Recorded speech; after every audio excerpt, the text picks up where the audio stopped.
കറുപ്പും വെളുപ്പും ചാനലിലേക്ക് സ്വാഗതം. ഇന്നത്തെ എപ്പിസോഡിൽ നമ്മൾ കഴിഞ്ഞ പാർലമെന്റ് ഇലക്ഷനിൽ വിട്ടുപോയ, അത് അനലൈസ് ചെയ്യുമ്പോഴത്തേക്ക് പലരും വിട്ടുപോയ ചില പ്രധാനപ്പെട്ട കാര്യങ്ങളുണ്ട്. വിട്ടുപോയെന്ന് വെച്ച് കഴിഞ്ഞാൽ മനഃപൂർവ്വം അവർക്കിത് അറിയാഞ്ഞിട്ടല്ല, മനഃപൂർവ്വം അവർ അവഗണിച്ച ചില കാര്യങ്ങൾ. അതിനെ പറ്റിയിട്ടാണ് നമ്മൾ ഇപ്പോൾ സംസാരിക്കുന്നത്. ഈ തെരഞ്ഞെടുപ്പിൽ വളരെ സിഗ്നിഫിക്കന്റ് ആയിട്ടുള്ള നേട്ടം ഉണ്ടാക്കിയ ഒരു പാർട്ടി BJP ആണെന്ന് ഗോവിന്ദ മാസ്റ്റർ ഉൾപ്പെടെ എല്ലാവരും സമ്മതിച്ചിട്ടുണ്ടായിരുന്നു. ഇനിയിപ്പം കമ്മ്യൂണിസ്റ്റ് പാർട്ടിയുടെ സംസ്ഥാന സെക്രട്ടറി സമ്മതിച്ചിട്ടുണ്ടെങ്കിൽ പിന്നെ വേറെ ആരും സമ്മതിക്കേണ്ട കാര്യമില്ല. കാര്യം BJPയുടെ വളർച്ചയെ പറ്റിയിട്ട് ഏറ്റവും കൂടുതൽ പഠിക്കുന്നതും അവലോകനം ചെയ്യുന്നതും കമ്മ്യൂണിസ്റ്റുകാരാണ്. ഇപ്പോ ഈ ഇലക്ഷനിൽ CPM-ന് വോട്ട് കുറഞ്ഞു, BJPക്ക് വോട്ട് കൂടി, ഇതൊക്കെ ശരിയാണ്. പക്ഷെ വളരെ പ്രധാനപ്പെട്ട ഒരു കാര്യം അതിനകത്ത് ആരും അനലൈസ് ചെയ്യാൻ പോയത്, BJPക്ക് ഏറ്റവും കൂടുതൽ വോട്ട് കൂടിയ സ്ഥലങ്ങൾ ഏതൊക്കെയാണ്? ഒന്ന് തൃശ്ശൂര് നമ്മുടെ സുരേഷ് ഗോപിയുടെ കരിസ്മ ഉണ്ടായിരുന്നെന്ന് പറയാം, ഒരളവ് വരെ ശരിയാണ്. അടുത്ത ഏറ്റവും നേട്ടം കൂടുതൽ ഉണ്ടായത് കാട്ടാക്കടയും ആറ്റിങ്ങലുമാണ്. തിരുവനന്തപുരത്ത് സിഗ്നിഫിക്കന്റ് ഉള്ള നേട്ടം രാജീവ് ചന്ദ്രശേഖർ നടത്തിയെന്നുള്ളത് ശരി തന്നെയാണ്. പക്ഷേ ഇതുവരെ ഒരിക്കലെങ്കിലും രണ്ടാം സ്ഥാനത്ത് എത്തിയിട്ടുണ്ടോ എന്ന് എനിക്ക് അറിയത്തില്ല. കാട്ടാക്കട എനിക്ക് വ്യക്തിപരമായിട്ടുള്ള മണ്ഡലമാണ്, എന്റെ മണ്ഡലമാണ് കാട്ടാക്കട. അപ്പോൾ കാട്ടാക്കട മണ്ഡലത്തില് ഇതുവരെ രണ്ടാം സ്ഥാനത്ത് എത്താൻ സാധിക്കാത്ത BJP ഒന്നാം സ്ഥാനത്ത് എത്തിയിട്ടുണ്ട്. ഇത് ആരും ചർച്ച ചെയ്ത് കണ്ടിട്ടില്ല. എന്തുകൊണ്ട് കാട്ടാക്കടയിൽ ഒന്നാം സ്ഥാനം? എന്തുകൊണ്ട് തൃശ്ശൂര് BJP അക്കൗണ്ട് തുറന്നു? ഈ രണ്ട് കാര്യങ്ങൾ പറയുമ്പോഴത്തേക്ക് എനിക്ക് ഓർമ്മ വരുന്നത് എൻ്റെ വളരെക്കാലം ഞാൻ അടുത്ത് പ്രവർത്തിച്ച എൻ്റെ രാഷ്ട്രീയ നേതാവായ ശ്രീ K. മുരളീധരന്റെ വാക്കുകളാണ്. BJP അക്കൗണ്ട് തുറക്കുന്നത് ബാങ്കിലായിരിക്കും.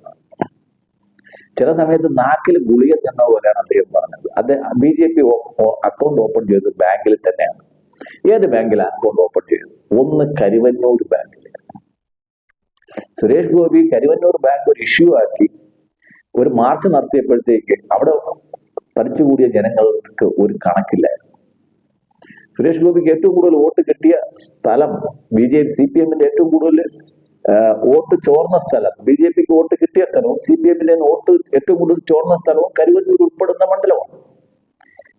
രണ്ടാമത് സുരേഷ് ഗോപിയുടെ കരിസ്മയൊന്നും ഇല്ലാതെ തന്നെ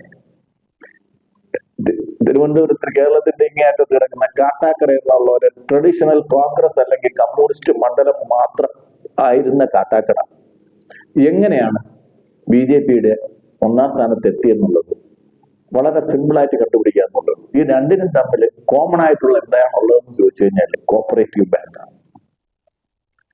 കരുവന്നൂർ കോപ്പറേറ്റീവ് കുംഭകോണത്തിലാണ് CPM-ന് വോട്ട് നഷ്ടപ്പെടുകയും BJPക്ക് വോട്ട് കിട്ടുകയും ചെയ്തെങ്കിൽ തിരുവനന്തപുരത്ത് കാട്ടാക്കടയിലെ കണ്ടള ബാങ്കിന്റെ കണ്ടള കോപ്പറേറ്റീവ് സൊസൈറ്റിയുടെ തെറ്റായിട്ടുള്ള പോക്കിനെ സംബന്ധിച്ച് പൈസ നഷ്ടപ്പെട്ട ഒരുപാട് പാവപ്പെട്ട കമ്മ്യൂണിസ്റ്റുകാരുണ്ട്. അവരൊക്കെ കമ്മ്യൂണിസ്റ്റ് ഫാമിലിയിൽ ഉള്ള ആൾക്കാരായിരുന്നു ഈ കണ്ടള ബാങ്കിൽ പൈസ നിക്ഷേപിച്ചത്. അവരൊക്കെ കുടുംബത്തോടെ കാലുമാറി നേരെ BJPയിലോട്ട് പോയത്, കോൺഗ്രസിലോട്ട് പോയില്ല. കാര്യം ആ ഭാഗത്ത് തന്നെ മാരായമുട്ടം തുടങ്ങിയ ചില ബാങ്കുകളിൽ, കോൺഗ്രസ് ഭരിക്കുന്ന ബാങ്കുകളിലും ഇതേ ക്രമക്കേടുകൾ നടന്നിട്ടുണ്ട്. അതാണ് കമ്മ്യൂണിസ്റ്റ് പാർട്ടിയും കോൺഗ്രസ് പാർട്ടിയും തമ്മിലും ഉണ്ടാവുന്ന ചില അഡ്ജസ്റ്റ്മെന്റ്. ഇപ്പൊ ഈ ബാങ്കുകളിൽ ഉണ്ടായ തിരിമറി ഒന്നും വലിയ രീതിയിൽ ഫോക്കസ് ചെയ്യാൻ കോൺഗ്രസ്സുകാർ ശ്രമിക്കാത്തതിന്റെ കാരണം കോൺഗ്രസ് ഭരിക്കുന്ന ബാങ്കുകളിലും ഇതേ അവസ്ഥ തന്നെയാണുള്ളത്. പക്ഷെ രണ്ടിന്റെയും ഗ്രാവിറ്റി കൂടുതലാണെന്നേ ഉള്ളൂ. കമ്മ്യൂണിസ്റ്റ് ഭരിക്കുമ്പോഴത്തേക്ക് നേരെ പാർട്ടി ആയിരുന്നോണ്ടുള്ള കച്ചവടം, കോൺഗ്രസ്സുകാർ ആകുമ്പോഴത്തേക്ക് പാർട്ടി നേതാക്കന്മാര് ലെറ്ററിന്റെ പുറത്തുള്ള കച്ചവടം, ഇങ്ങനെയാണ് നടന്നത്. അപ്പോ കമ്മ്യൂണിസ്റ്റ് പാർട്ടിയുടെ മർമ്മം ഏതെന്ന് ചോദിച്ചു കഴിഞ്ഞാൽ അത് കോപ്പറേറ്റീവ് ബാങ്കുകളാണെന്ന് എല്ലാ കൊച്ചുകുട്ടികൾക്കും അറിയാം. ഇപ്പൊ സുരേഷ് ഗോപി ആദ്യമേ കയറി പിടിച്ചത് കമ്മ്യൂണിസ്റ്റ് പാർട്ടിയുടെ മർമ്മത്തിലാണ്, അത് കരുവന്നൂർ ബാങ്കിലാണ്. അതേ സമയത്ത് അതേ കാലഘട്ടത്തിലുണ്ടായ ഒന്നാണ് കണ്ടള ബാങ്ക്. ഇപ്പൊ 2024 നമ്മൾ ഇനി ഒരു 7 വർഷം പുറകോട്ട് പോകുക. 7 വർഷം പുറകോട്ട് പോകുമ്പോഴത്തേക്ക് വെങ്ങാനൂർ സർവീസ് കോപ്പറേറ്റീവ് ബാങ്ക് ഉണ്ട്. വെങ്ങാനൂർ സർവീസ് കോപ്പറേറ്റീവ് ബാങ്കിലും 1/2 കിലോയോളം സ്വർണം അവിടുത്തെ സെക്രട്ടറി അപഹരിച്ചു. ഇത് കോപ്പറേറ്റീവ് ഡിപ്പാർട്ട്മെന്റ് കണ്ടുപിടിച്ചിട്ട് റിപ്പോർട്ട് ആയപ്പോഴത്തേക്ക് പോലും 3 പാർട്ടികളും, കമ്മ്യൂണിസ്റ്റ് പാർട്ടിയും BJPയും കോൺഗ്രസും LDFും UDFും NDAയും അവിടെ ഒറ്റക്കെട്ടായിട്ട് നിന്ന് ബാങ്കിനെ സഹായിക്കുകയാണ് ചെയ്യുന്നത്. ആ സമയത്ത് ഞാനാണ് ബഹുമാനപ്പെട്ട കേരള ഹൈക്കോടതിയിൽ പോയിട്ട് FIR ഇടണമെന്ന് പറഞ്ഞ് അതിനുള്ള ഉത്തരവുകൾ വാങ്ങിക്കുകയും കോപ്പറേറ്റീവ് ബാങ്കുകളുടെ ചരിത്രത്തിൽ കമ്മ്യൂണിസ്റ്റ് പാർട്ടിക്ക് നടപടി എടുക്കേണ്ടി വന്ന ഒരു ബാങ്കാണ് വെങ്ങാനൂർ സർവീസ് കോപ്പറേറ്റീവ് ബാങ്ക്.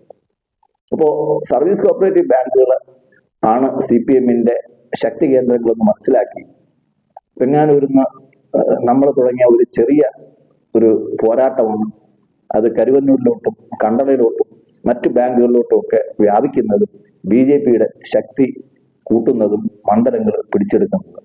അതുകൊണ്ട് അടുത്ത ഇലക്ഷനിൽ, വരുന്ന നിയമസഭാ തെരഞ്ഞെടുപ്പിൽ BJPക്ക് കേരളത്തിൽ അധികാരം പിടിക്കണമെങ്കിൽ അവർ വേറെ ഒരു ഇഷ്യൂ റൈസ് ചെയ്യേണ്ട, ഏതൊക്കെ ബാങ്കുകളിലാണ് നിക്ഷേപകർക്ക് പൈസ കിട്ടുന്നില്ല എന്നുള്ളത് നോക്കിയിട്ട് ആ ഇഷ്യൂ മാത്രം റൈസ് ചെയ്താൽ കേരളത്തിൽ BJPക്ക് അധികാരത്തിലെത്താൻ പറ്റിയില്ലെങ്കിലും 10-20ഓളം സീറ്റുകൾ വളരെ നിഷ്പ്രയാസം പിടിച്ചെടുക്കാൻ സാധിക്കും. ഇതിൽ NDA ശ്രദ്ധ കേന്ദ്രീകരിക്കണമെന്നും UDFന്റെ സീറ്റുകൾ കൂട്ടണമെങ്കിൽ അവരും ഇതിനകത്ത് ശ്രദ്ധ കേന്ദ്രീകരിക്കണമെന്നും, ഇത് നല്ല രീതിയിൽ നടപ്പായാൽ ഇന്ത്യയിൽ കേരളത്തിലുള്ള കമ്മ്യൂണിസ്റ്റ് പാർട്ടി എന്നൊരു പ്രസ്ഥാനം പിന്നെ ഉണ്ടാവില്ല എന്ന് ഞാൻ ഉറപ്പിച്ച് പറയുന്നു. നന്ദി, നമസ്കാരം.